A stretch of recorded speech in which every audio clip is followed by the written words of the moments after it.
In this episode, I want to talk about why rein-independent riding is so important to me. To help you maybe better understand my way of riding, I'd like to start with a few words about what shaped me from my early childhood onward.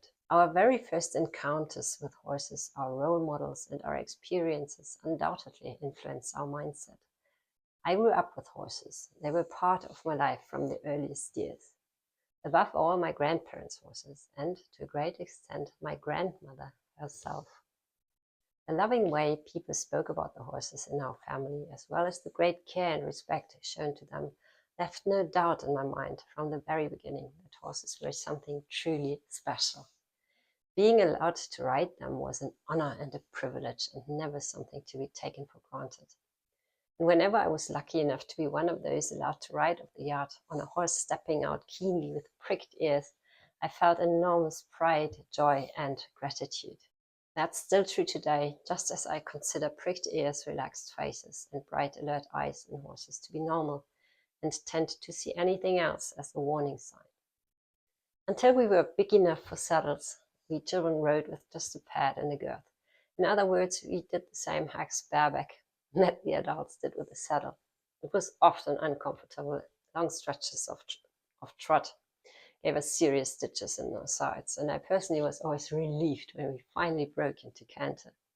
But it made us secure, independent riders. We learned to go with the movement, to develop balance, and to breathe again in canter instead of holding our breath and becoming afraid. Because we had only one pony but many cousins, we rode the big horses from the start too. Anyone who wanted to ride also had to groom, saddle, and bridle on their own. One of my grandmother's Hanoverian mares, Georgia, thought it was very great fun to raise her head as high as possible every time one of us children tried to bridle her. If we asked our grandmother for help, she would say, "If you can't bridle the horse yourself, you're probably still too small to ride it." So we fetched straw bales and sugar cubes, and after many attempts and gentle coaxing, we somehow managed to slip the bridle over Georgia's ears. What was special about Georgia was this: the moment you became impatient, loud, or irritable, it was over. Her head stayed firmly out of reach and she would turn away. So we learned as children to persuade a horse without force, because force simply wouldn't have helped us at all in that situation. Not only Georgia, all our horses were robust, self-confident, and were ready to stand up for themselves. Perfect teachers to show us that coercion and pressure have no place in working with horses. I, for one, took that to heart. And the most remarkable thing, what shaped me most in hindsight, was how those very same horses that stepped on our feet, refused to be bridled, or dragged us towards the next tuft of grass behaved around my grandmother. With her, they were so careful, polite, and considerate that it always seemed to me as if they would have picked a speck of lint off her jacket if they'd been able to.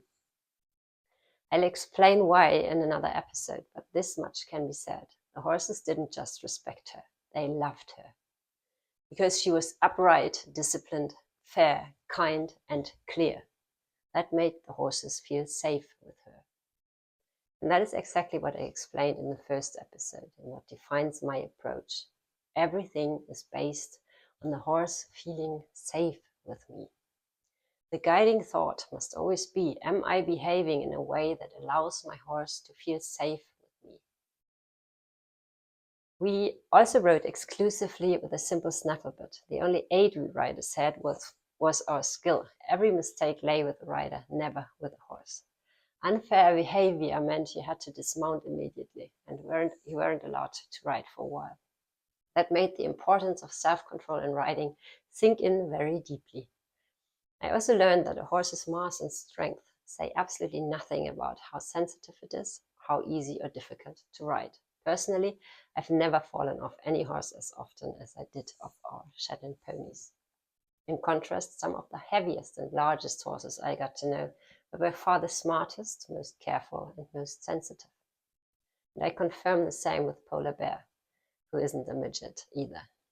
I promised I'd talk again about his beginnings. At first, as mentioned, he was fearful of almost everything, especially when something moved on his back or above him. As you can imagine, not the best conditions for a riding horse. I could only mount if someone stood at his head, and then I wasn't allowed to move a single millimeter. I mean that literally. If I wanted to praise him, I scratched his mane with 2 fingers like this. Stroke his neck, unthinkable. Tighten the girth, absolutely not a chance.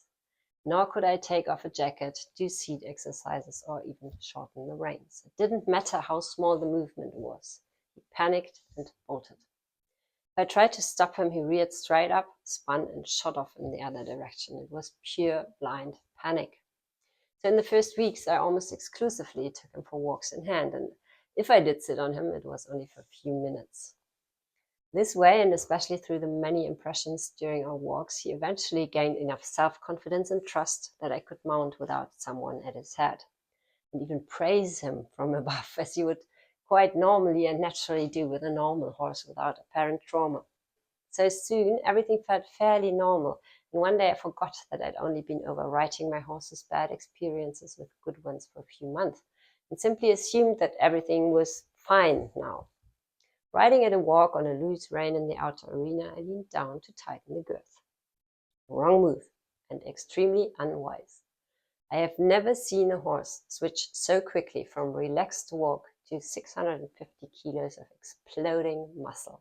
It wasn't fractions of a second, it was instantaneous, so fast you couldn't have caught it with a naked eye from the outside. Suddenly, everything in him was at high tension. He jumped into the air with all 4 feet twisted and then tore off, bucking in absolutely blind panic towards the arena edge, which unfortunately was made out of concrete. To prevent something even worse, my only option was to hang on one rein with all my strength to bend him away and somehow bring him to a stop.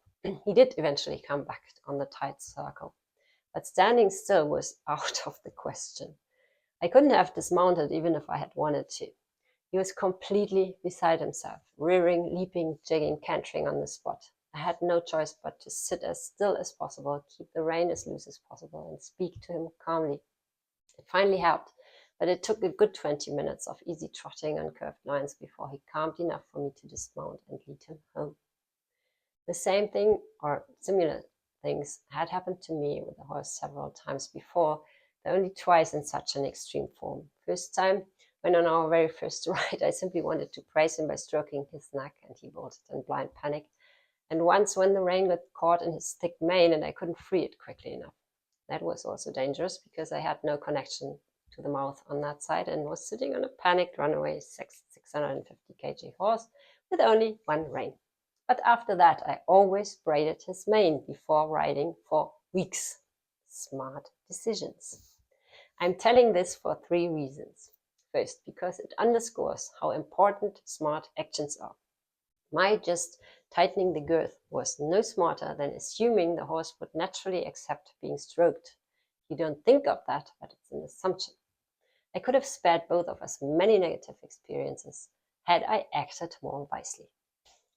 Second, because there are surely many riders with horses that had similar experiences who currently cannot imagine ever riding them without using the reins. If back then I had told someone that the very same horse would a few months later perform every arena figure in all gaits with ease, without any reins, hack out on a loose rein, let me mount without even touching them, doing resilience training on a loose rein, they would have laughed. Honestly, after those extreme situations, I hardly believed it myself. But this example shows how fundamentally and comprehensively consistent work, calm, composure, patience, and love pay off.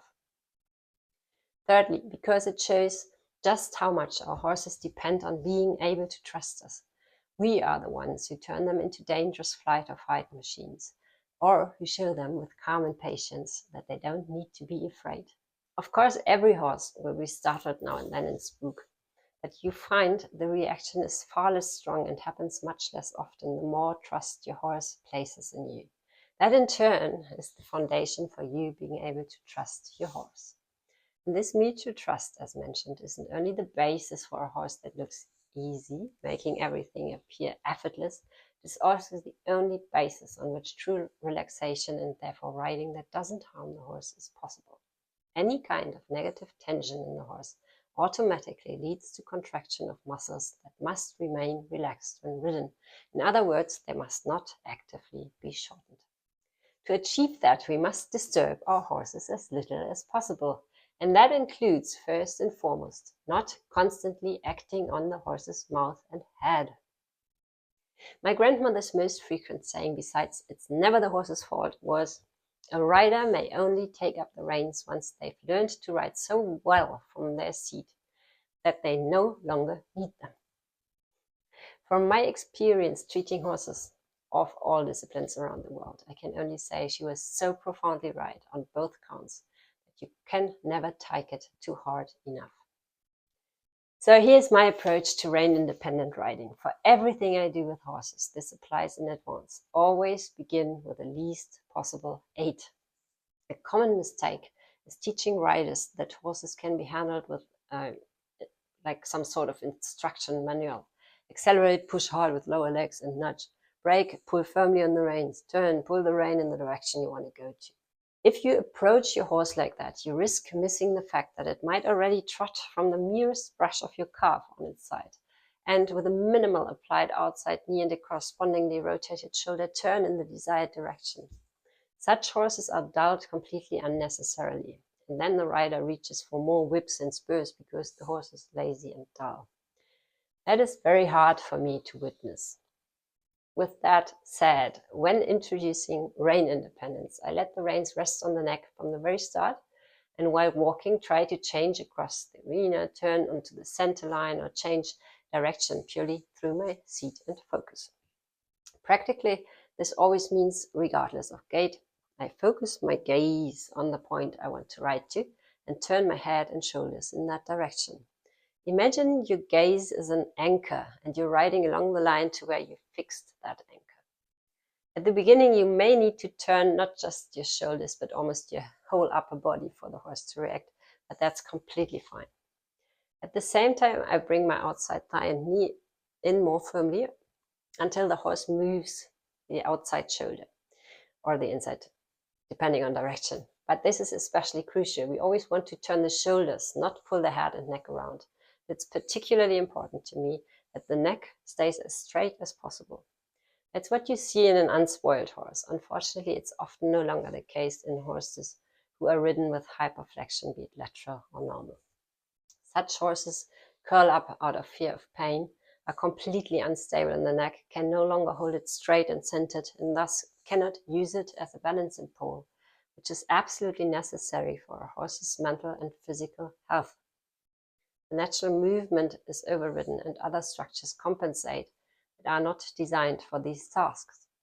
The consequences: wear and tear, inflammation, injury, chronic pain, gastric ulcers, respiratory diseases, significant suffering for the horse.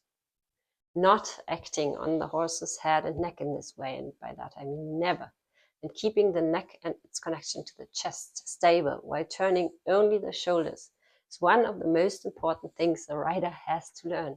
It's one of the most important prerequisites for keeping the horse healthy. When walking on a long rein works well and you feel you almost need only to look at the point for your horse to go there, which is how it will be later if done correctly, then you can try the same in trot and canter.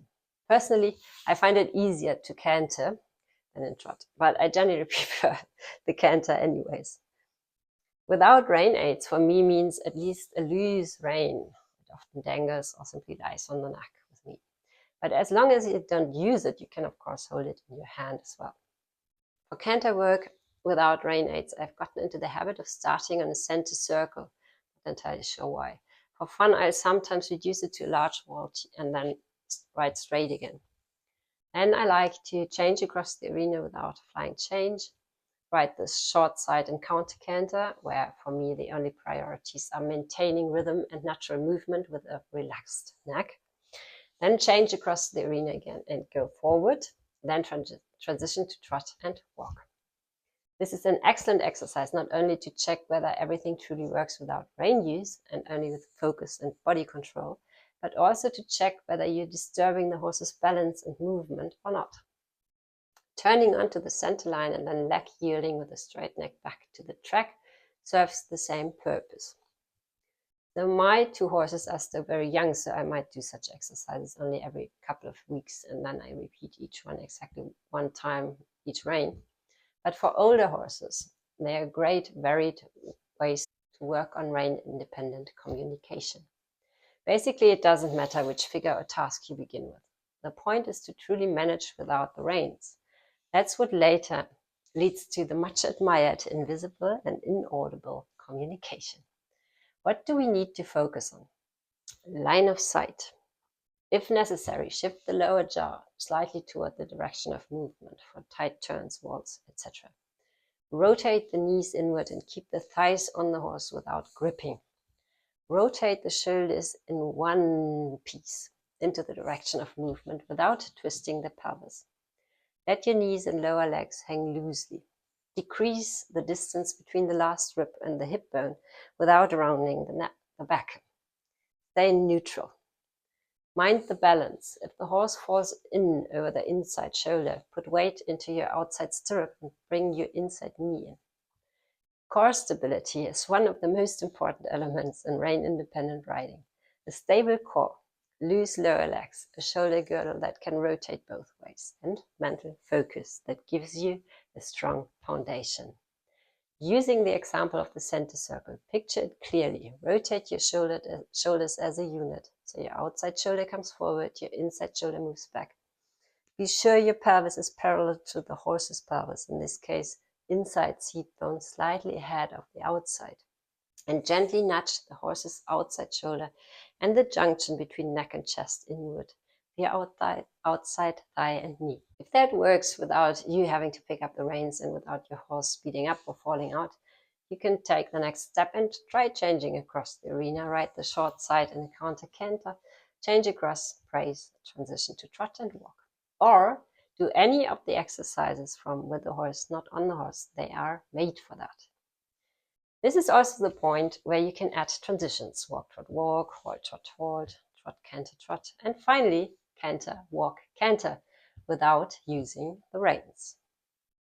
If something is clearly harder in one rein or doesn't work at all, it makes sense to check both rider and horse for range of motion restrictions and to have the horse examined for illness or other physical issues. With horses that ignore my seat aids in the beginning, I simply tap them once or twice on the neck, just lightly, only enough to make it too annoying to ignore. With Connor, that's often the case, especially when he finds something else far more interesting. But you don't need to pull the neck around. Another tip: with Polar Bear these days, he reacts to such tiny details in my seat and focus that, for example, I can prevent him from cantering simply by clenching my jaw. As soon as I remember to relax it and shift it minimally toward the direction of movement, everything works perfectly again. One should never underestimate how significant the effects are, even when we change what seems like tiny things. The same goes for thoughts. If I'm riding at a walk and think about canter, I now run the risk that Polar will pick up the canter. That's why focus is so important. It's one of the reasons I don't approve of phones on or around the horse. Without focus on yourself and the horse, you won't achieve fine communication. And it's also a matter of respect for the animal. But now I wish you lots of joy trying things out and practicing. And a little spoiler, in the next episode, we'll talk about rider fitness. It's not only absolutely essential for an easy horse and for riding with invisible aids that looks like magic, you will also notice how much your riding changes when you do the exercises I explained there. It's no exaggeration to say it's really life-changing. Until then, all my love to you and your horses.